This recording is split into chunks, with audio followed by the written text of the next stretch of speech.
नमस्कार शिक्षक साथियों, सीटेट मामले में मैं आपको कुछ तथ्य से अवगत कराना चाहता हूं। आज सुनवाई हुई कि नहीं हुई, यह केस कैसा है, आगे इस केस में क्या डिसीजन आने वाला है, क्या हो सकता है इस केस का, ये सारा तथ्यों से मैं चाहता हूं कि आप लोग अवगत हों, आप लोग अंधेरा में ना रहें।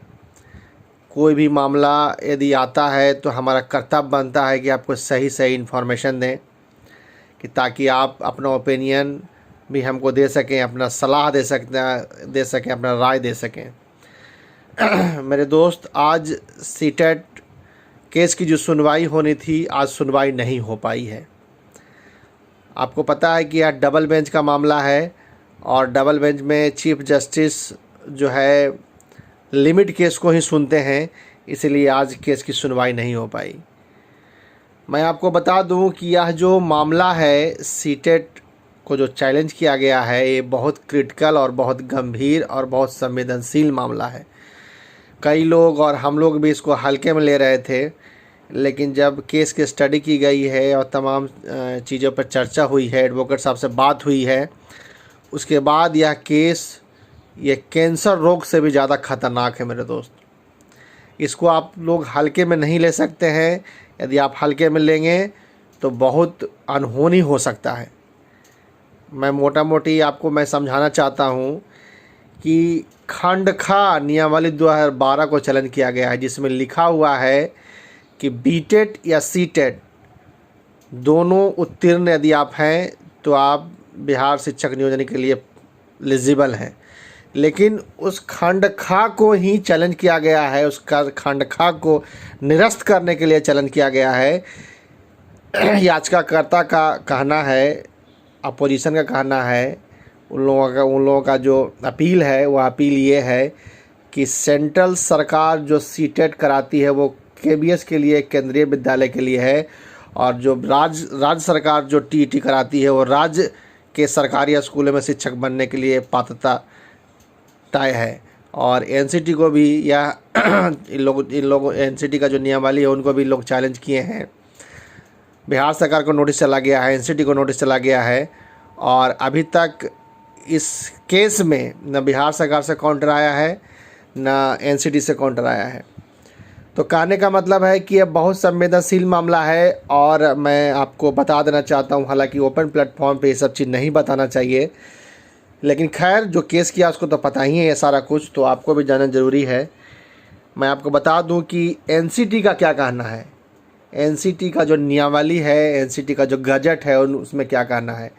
एनसीटी का नियमावली है, गजट है, उसमें एनसीटी का कहना है कि जिस राज्य में राज्य सरकार टीईटी नहीं कराती है, राज्य सरकार जिस राज्य में राज्य सरकार टीईटी नहीं कराती है, उस राज्य में सेंट्रल टैट जो है सीटेट है, उसको राज्य सरकार ले सकती है, अपने यहाँ शिक्षक बना सकती है। लेकिन जिस राज्य में खुद राज्य सरकार टीईटी कंडक्ट कराती है, उस राज्य में सीटेट को नहीं लेना है, ऐसा स्पष्ट रूप से लिखा हुआ है। तो भाई अब तो बिहार सरकार टीईटी कराती है, 2011 में कराई है, 2017 में कराई है, लेकिन 2 ही बार कराई है। तो इससे आप निष्कर्ष निकाल सकते हैं कि मामला क्या है, संवेदनशील है कि नहीं है। एनसीटी मानक तय करती है कि शिक्षक कैसे बनना है, उसी को राज्य सरकार फॉलो करती है। एनसीटी जो कह दिया वो पूरे देश में नियमावली बन जाता है, उसी नियमावली के अकॉर्डिंग राज्य सरकार शिक्षकों की बहाली करती है, उसी को नियमावली को देखते हुए राज्य सरकार भी अपना नियमावली बनाती है। तो हम आपको बता देना चाहते हैं कि इस परिस्थिति में और कई बातें हैं जो मोटा मोटी बातें आपको हम समझाए हैं, और कई बातें हैं जो हम आपको बता नहीं सकते हैं। आप मोटा मोटी इतना समझ लीजिए कि यह मामला बहुत गंभीर है, और जो आप लोग परेशान थे कि सर जो ब्लाइंड वाला केस में काउंटर पे रिपीट दायर हुआ है कि नहीं, और तमाम चीज़ों में उलझे हुए थे, उसको छोड़ के उसमें तो जो होना है समय के साथ हो जाएगा, और बहुत जल्द उसका भी हम अपडेट देंगे उसमें क्या चल रहा है। फ़िलहाल इस मामले को देखने की आवश्यकता है। यह मामला बहुत संवेदनशील है। मैं 2 दिन से पूरे एडवोकेट साहब के यहाँ चक्कर लगा रहा हूँ, तमाम डाटा इकट्ठा कर रहा हूँ, बहुत परेशान है इस मामले को लेके। मैं सोचा कि भाई यह परेशानी आप लोगों से भी शेयर किया जाए ताकि इसको मजबूती से लड़ा जा सके। मैं शशांक मौली सर से ये सारा चीज़ को डिस्कस कर रहा था। मैंने उनसे पूछा कि सर इस मामले में क्या हो सकता है, तो सर ने स्पष्ट रूप से कहा कि यह बहुत संवेदनशील मामला है, इसका एक एक पॉइंट बारीक से चीज़ों को समझा जाएगा और बारीक से कोर्ट में पेश किया जाएगा। मिरांग मौली के सर के बारे में आपको संक्षेप में बता देना चाहता हूँ कि सर पटना हाई कोर्ट के बहुत जल्द जज बनने वाले हैं। अभी जो पेपर में आपने देखा होगा 10-15-20 दिन पहले कि 13 लोगों में मिरांग मौली सर का भी नाम है पटना हाई कोर्ट में जज बनने का। हो सकता है कि हमारा सुनवाई करा पाए या ना करा पाए, हो सकता है कि वो छोड़ के चले जाएं, जज बन जाएं। इतने विद्यमान आदमी हैं, इतनी बारीक से चीज़ों को समझते हैं, बताते हैं। नहीं, उस वाले मामले में बहुत हमारी मदद किए हैं ये सर। मैं आपको बता देना चाहता हूँ, स्पष्ट रूप से समझा देना चाहता हूँ कि जब केस सर को मैंने दिया है वो पहले ही बता दिए कि इस केस में ये होना है। दिसंबर वाला मामला में मैं इनके पास लेके गया था, दिसंबर वाला केस करने के लिए गया था कि सर इस केस में क्या मेरिट है बताइए, क्या दिसंबर वाला एलिजिबल है कि नहीं है। सर ने साफ रूप से कह दिया था कि एलिजिबल नहीं है, पहला हेयरिंग में ही ये डिसमिस हो जाएगा। अंततः यह भी हुआ, कितना भी लोग गोल गोल घुमाए, केस डिसमिस हुआ। प्राथमिकता वाला मामला में भी सर बोल चुके थे कि इस केस में एक छोटी सी इशूज़ है, बीच में नियम को बदला गया है। 70 को गाइडलाइन है सुप्रीम कोर्ट का कि 2 लोगों के साथ एग्रीमेंट आप करते हैं, कहने का मतलब है कि बीएड और डीएलएड के साथ बिहार सरकार एग्रीमेंट की नोटिफिकेशन के जरिए, नोटिफिकेशन एक एग्रीमेंट होता है। यदि एग्रीमेंट आप कर लिए हैं कि हम ये सैलरी देंगे, ये प्रक्रिया होगी रिक्रूटमेंट की, ये सारा क्राइटेरिया होगा, ऐसे फॉर्म भरने की प्रक्रिया होगी, उसके बाद बीच में आप नियम नहीं चेंज कर सकते हैं। तब तो बिल्कुल नहीं कर सकते हैं जब दूसरा पक्ष प्रभावित हो। ये सुप्रीम कोर्ट का गाइडलाइन है, नहीं तो प्राथमिकता आज आपकी बरकरार रहती। सर ने स्पष्ट रूप से कह दिया कि भाई इस मामले में प्राथमिकता आपको नहीं मिल पाएगा, लेकिन फिर भी हम प्रयास करते हैं, देखते हैं क्या होता है। सामने बात आई, प्राथमिकता इक्विवेलेंट हो गई। तीसरी जो चीज़ है, अभी सीटेट का जो मामला है, इसमें भी सर कह रहे हैं कि बहुत संवेदनशील मामला है। वो सर बहुत जो मामला होता है उसको बारीक से समझते हैं, उसके बाद ही कुछ बोलते हैं, नहीं तो बहुत कम बोलते हैं। स्पष्ट रूप से कह दिए कि इस मामला में बहुत संवेदनशील मामला है। ये पूरा मामला एनसीटी पर निर्भर करता है। एनसीटी का काउंटर क्या आता है, बिहार सरकार का काउंटर क्या आता है, उस पर डिपेंड करता है कि मामला में क्या होना है। तो मेरे दोस्त, इस मामले को बहुत सीरियस में लेना है। और अब आपको बता दें कि मैं अभी तक 30% ही फ़ी दे पाया हूँ एडवोकेट को। जिस परिस्थिति में आप लोग इसको हल्के में लिए हैं, उस परिस्थिति में जो हमारे पास फंड था और आपने जो कुछ पटिशनर बने जो सहयोग राशि दिए हैं, उस सहयोग राशि से मिरांग मौली सर को, प्रिंस सर को मैं 30% फ़ी दे पाया हूँ। यदि आप पटिशनर नहीं बनते हैं व्यापक रूप से, तो कोर्ट को भी लगेगा कि भाई इसमें संख्या कम है, कोर्ट भी सीरियस में नहीं लेता है। इसीलिए मैं बार बार समझा देना चाहता हूँ कि इतने लोग जो सेना है सीटेट का, लगभग 80% लोग हैं, यदि आपके मन में घमंड अंदर में छा गया है कि नहीं हमको तो कोई बाहर नहीं कर सकता है, कुछ भी नहीं हो सकता है, तो हम आपको बता दें कि कभी कभी एक छोटी सी फुंसी भी आदमी के आदि उसको ठीक से डॉक्टर के यहाँ ट्रीटमेंट नहीं कराया जाए तो आदमी की जान चली जाती है। एक छोटा सा बीमारी को भी नज़रअंदाज किया जाए तो आदमी की मृत्यु हो जाती है। उसी तरह यह मामला में तो मेरा जो इच्छा था कि जितने भी लोग हैं बिहार के सबसे टॉप वकील को रखा जाए, वाईवी गिरी सर को रखा जाए, उसके बाद नीलकंठ है उनको रखा जाए, जो भी सुपीरियर वकील हैं जो टॉप 10 में आते हैं, नंबर 1 पे आते हैं। लेकिन हम लोगों ने मिडिल रेंज का वकील रखा है क्योंकि फंड की कमी है, आप लोग सपोर्ट नहीं कर रहे हैं। भाई नींद हमारी उड़ी हुई है, चैन हमारी उड़ी हुई है, लेकिन आपको भी इस मामले में सहयोग करना चाहिए। सोचना चाहिए कि भाई इतना लोग मेहनत कर रहा है, प्लेटफॉर्म पे सबसे आगे जाके लड़ रहा है, तमाम चीज़ें बातें कर रहा है, तो घर से आप लोग फाइनेंशियल सपोर्ट भी नहीं करेंगे तो कैसे हम लोग लड़ाई लड़ सकते हैं। खासकर NIOS के जितने भी हमारे साथी हैं उनको हम बता देना चाहते हैं कि यदि सीटेट बाहर तो NIOS बाहर। हालांकि 80% लोग बीएड कैंडिडेट और रेगुलर डीलेड कैंडिडेट भी 1 to 5 में जो हैं वो सीटेट ही पास हैं, लेकिन मैं ये कहना चाहता हूँ, ये बताना चाहता हूँ कि सीटेट वाला जो केस है, इसीलिए इतना डीपली हम आपको बता रहे हैं। इतना डीपली हमको बताना नहीं चाहिए क्योंकि ये ओपन प्लेटफॉर्म पे सब कुछ नहीं बोलना चाहिए, लेकिन इतना क्रिटिकल मामला हो गया, आप लोग सहयोग नहीं कर रहे हैं, इसीलिए सारी बातें आपको मुझे बतानी पड़ रही है। तो मेरे दोस्त, इस मामले में आप लोग जुड़ें और फाइनेंशियल सपोर्ट करें। जो अकाउंट नंबर दिया जाता है उस अकाउंट नंबर में फाइनेंशियल सपोर्ट करें, तभी इस मामले को हम लोग व्यापक रूप से जीत पाएंगे। और अगली सुनवाई 2 दिन में होती है, 4 दिन में होती है, अभी डेट भी तय नहीं है। हो सकता है कि 2 दिन में हो, जो लिस्टिंग में कब आता है, अचानक से लिस्टिंग में आप देख लेंगे और सुनवाई हो जाएगी। अभी तक काउंटर दायर नहीं हुआ बिहार सरकार का, मैं बता चुका हूँ, और NCT का भी काउंटर नहीं आया है। उस परिस्थिति में यह जो सुनवाई है वो लंबा चलेगा।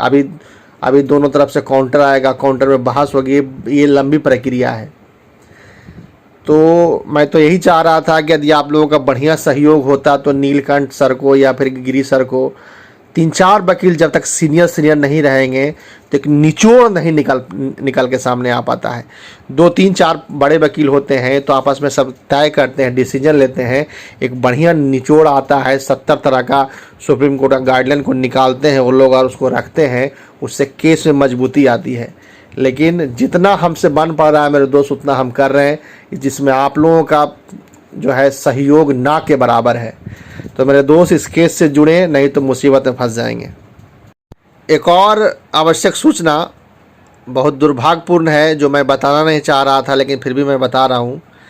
बीएड कोर टीम का एक मेंबर जो इतना बेहूदगी हरकत किया है, जिसकी जितना निंदा किया जाए कम है।